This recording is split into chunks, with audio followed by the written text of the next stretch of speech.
Welcome to Home Health Revealed, where we share real stories from industry leaders about home health, palliative, and hospice care. Brought to you by Velocity. Grow your home health or hospice agency with the power of Velocity. Velocity's easy-to-read coding and revenue cycle dashboards let you grab your cup of coffee and quickly see the health of your organization.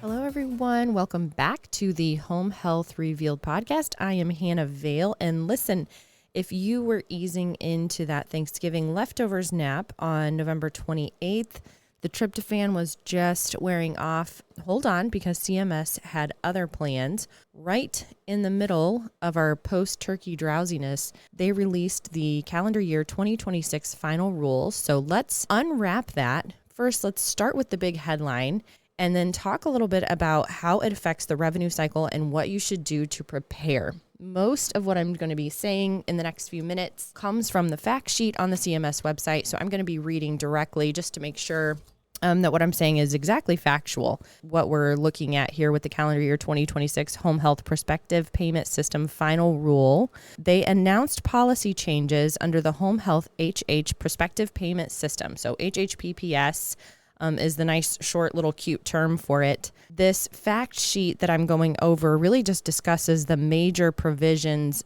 given in the final rule, and you can find all of it for your nice bedside reading on the CMS website.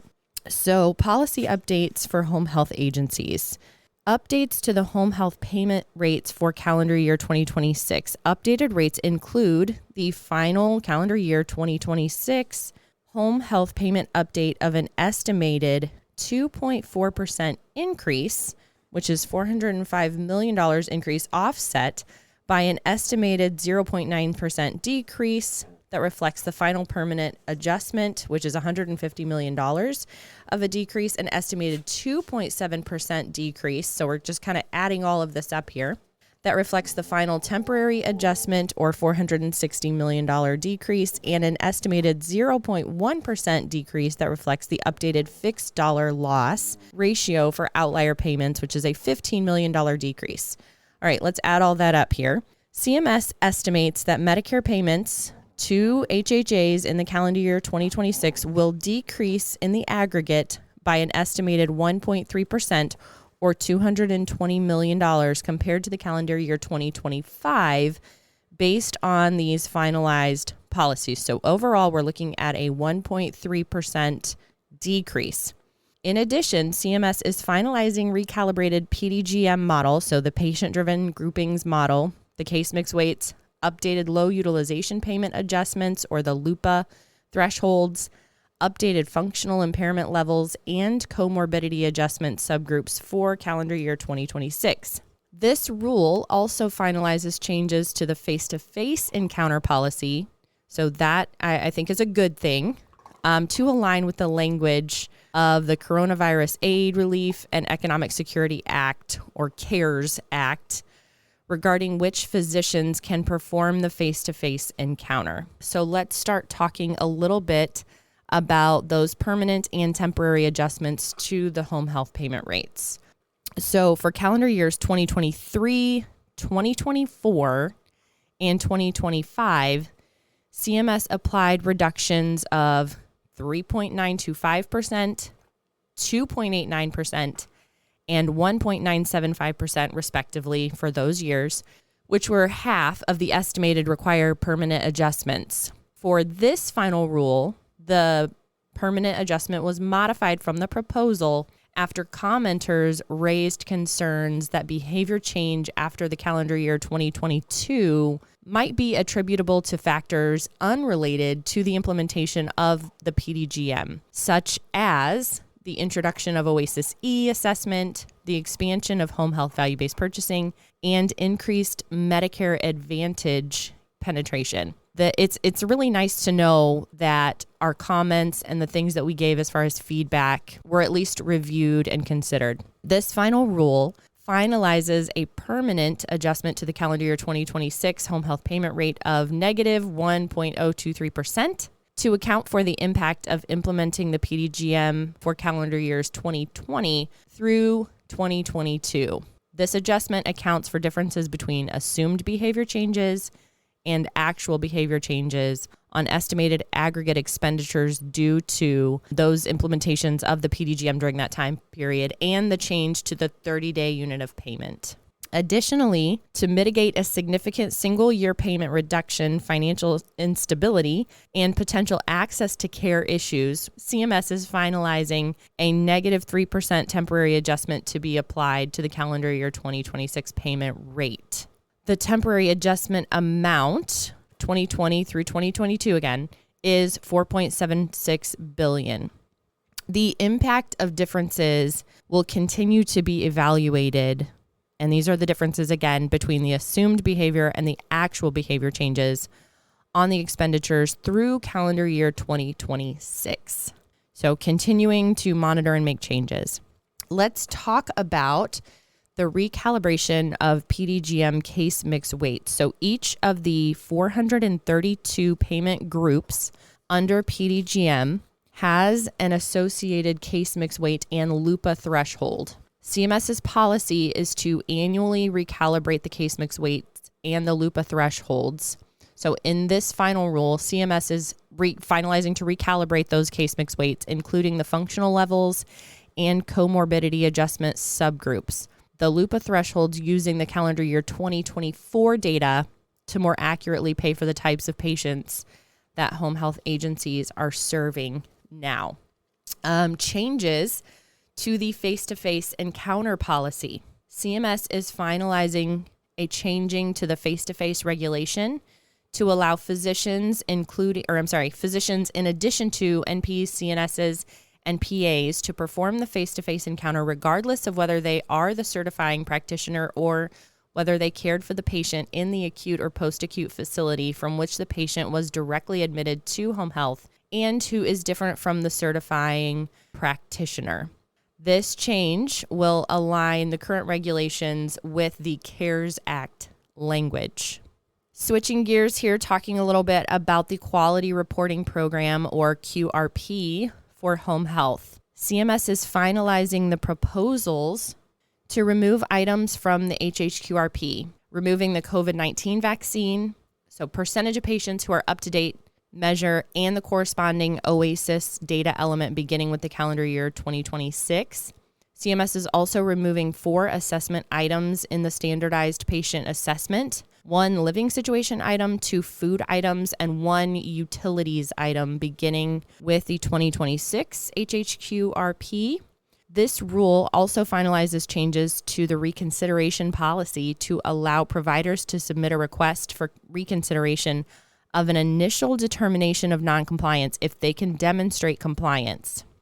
In very limited circumstances, this is not something we should be depending on, HHAs will be permitted to request an extension to file a reconsideration request if the HHA was affected by an extraordinary circumstance beyond the control of the HHA. And this fact sheet gives some examples here. That is a natural or man-made disaster, such as a cyber attack, hurricane, tornado, or earthquake during the 30-day reconsideration period. CMS is also finalizing a revised home health consumer assessment of healthcare providers and systems, more affectionately known as HCAPS, survey beginning with the April 2026 sample month. This rule also finalizes as proposed updates to the regulatory text to account for all payer data submission of OASIS data. CMS is providing a summary of comments received in response to the RFIs contained in the proposed rule pertaining to changing the final data submission deadline period from 4.5 months to 45 days. That's quite a cut. The digital quality measurement, or DQM, transition for HHAs and the adoption of health information technology, IT, and standards including fast healthcare interoperability resources, or FHIR, and future HHQRP quality measures concepts of interoperability, cognitive function, nutrition, and patient well-being. Expanded Home Health Value-Based Purchasing Model, or HHVBP, changes to the applicable measure set beginning in April of 2026. CMS is finalizing changes to the HCAP survey. These changes affect the survey questions used to calculate 3 measures that are currently used in the expanded value-based purchasing model. Due to the finalized changes to the HCAP survey, CMS is removing these 3 survey-based measures: care of patients, communications between providers and patients, and specific care issues. CMS is also finalizing, as proposed, the addition of 4 measures to the applicable measure set. This includes 3 OASIS-based measures related to bathing and dressing, and 1 claims-based measure, the Medicare spending per beneficiary for the post-acute care or PAC setting measure. CMS is finalizing, as proposed, alterations to the current weights of individual measures and measure categories. Medicare provider enrollments. In its ongoing efforts to prevent fraud, waste, and abuse, which is what all of this is supposed to be doing, CMS is finalizing several new and revised provider enrollment provisions. CMS believes these changes will help reduce improper Medicare payments and protect the beneficiaries.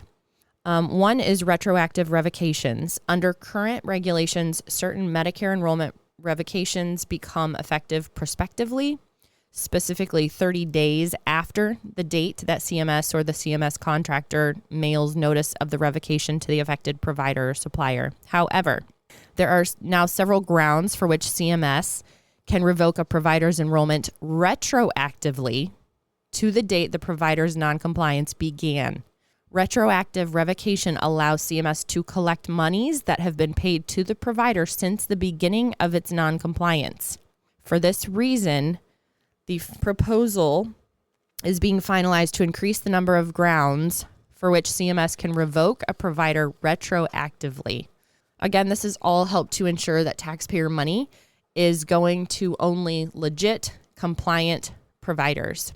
CMS has seen situations where, 1, the enrolled physicians or practitioners have not ordered or certified services for 12 consecutive months, leaving their billing numbers vulnerable to use by bad actors. And 2, beneficiaries attest that a provider did not furnish them the services they claimed. So CMS is amending its regulations to deactivate the physician or practitioner's medical or Medicare billing privileges in the first situation, so when they've not ordered or certified services for 12 consecutive months, and to reiterate the existing authority to revoke providers in the second, where beneficiaries say that the provider did not furnish them the services that were claimed. Another piece of this final rule deals with durable medical equipment, prosthetic devices, prosthetics, orthotics, and supplies, or DMEPOS accreditation. DMEPOS suppliers must be accredited by a CMS-approved accrediting organization, or AO, to enroll in and bill Medicare. The purpose of this accreditation is to confirm that the supplier meets the DMEPOS quality standards. They are going to be revisiting the original regulations from 2006 to make sure that the program integrity is still in place. They are finalizing several updates and enhancements to those regulations so that they can exercise greater scrutiny over the DMEPOS suppliers and the AOs. The specific provisions center around 2 general principles, one being the more frequent DMEPOS supplier surveys and reaccreditations. Right now, that's taking place every 3 years. So DMEPOS suppliers will now have to be resurveyed and reaccredited annually as opposed to every 3. And then stricter requirements for becoming and remaining a DMEPOS accredited organization. So increasing the amount, specificity, and frequency of data that AOs must submit to CMS, expanding CMS's ability to closely monitor and review AO's operations, and strengthening CMS's ability to respond to poorly performing AOs. The exemption process for the prior auth of certain DMEPOS items. So CMS is finalizing additional specificity to the DMEPOS prior authorization exemption process, modeled on a similar exemption process in the hospital outpatient department prior auth program. Suppliers achieving a target approval rate of 90% will be offered an exemption from required prior authorization. To determine supplier eligibility for continued exemption, the DME Medicare Administrative Contractors, or MACs, would complete a post-payment medical review sample. From this claim sample, suppliers must again meet a claim approval rate of 90%. 90% is the key target there or greater to continue their exemption. Suppliers who did not meet the compliance rate threshold must continue submitting prior authorization requests as required. So here is how this affects the revenue cycle and what you should do. Quality reporting is definitely a key piece of this. Do not fail to report quality data because that's an avoidable revenue loss. Start by assigning a single owner to ensure your OASIS and your HCAP submission accuracy. Level up your coding under PDGM. This is where you can regain your leverage. Audit your coding for your comorbidity capture, your primary diagnosis accuracy and specificity, and your therapy thresholds and LUPAs. Your documentation precision is going to equal denial prevention. With CMS's added flexibility on face-to-face encounters, which is great, but documentation must clearly show who, when, and why. DME documentation stays high risk. So if you don't have an intake checklist, it is time to get that in place and then prepare for audit pressure. And this is something you really should do at any time. I think we're going to see an increase and can expect more medical review. So build yourself a fast-track denial and appeal response process to shorten your AR cycles. That DSO, the day sales outstanding number from when you see that patient to when you get paid for that patient, should be a top of mind, and everyone in your organization really should have that number in their head. Make it a target. Involve everybody early. Involve your clinical experts early, even with the revenue cycle, which sometimes can feel very separate from your clinical, but really it cannot be. With CMS tightening your enrollment verification, make sure you clean your records now to avoid any future payment disruptions when it comes to your provider enrollment. And run yourself a financial stress test. Model 2026 using a negative 1.3% baseline, according to the number, and layer in any labor inflation, possible denials, plan with built-in buffer, and kind of plan for the worst is what my suggestion would be, because everything is up from there. But agencies that plan proactively really can protect their margins. And all of this comes down to patient access. There is still concern and rumblings among people within this industry. There's concern about access to patient care, especially your smaller agencies. Even your mid-size agencies are really going to feel this squeeze, and it's going to make decision-making about taking patients and things at the forefront of your mind. In closing, CMS may have delivered this final rule like a little sneaky post-holiday surprise, it felt like. But if you act now, you can turn this into more of a strategic opportunity throughout the rest of this calendar year 2025. Really start planning heavily for your 2026. I'm Hannah Vale. Thanks for listening.